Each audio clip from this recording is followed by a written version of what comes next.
So, dahil wala tayong gagawin sa buhay, ito ay magbasa tayo ng tula kung saan isinulat ko nung panahon pa ni Duterte. Charot. Itong tula na to ay para sa lahat. Ang pamagat ng tulang ito ay kahirapan. Ang mundo ay hinahalin tulad sa globo, kung saan pagulong-gulong ang buhay ng tao. Hindi imposible na nasa baba tayo palagi. Kapag may sipag at tiyaga, mayroon tayong ipagmamalaki. Nagmula tayo sa walang-wala.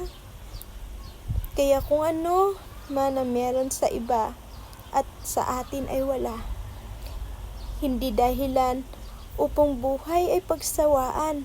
Huwag mong ikumpara ang buhay masagana kaysa buhay mo'y maligaya. Turuan ang sarili na abutin lahat ng gusto. Pero huwag mong gawin ang bagay na nakakasira sa ibang tao.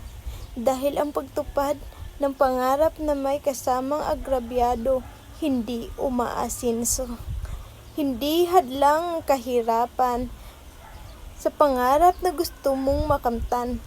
Lagi mong isipin ang positibo at uunlad ang buhay mo. Dahil ang taong mahirap na hindi nagsisikap, gutom at uhaw ang mararanasan. Pero kung ikaw ay porsigido, lahat ay iyong makamtan at maabot.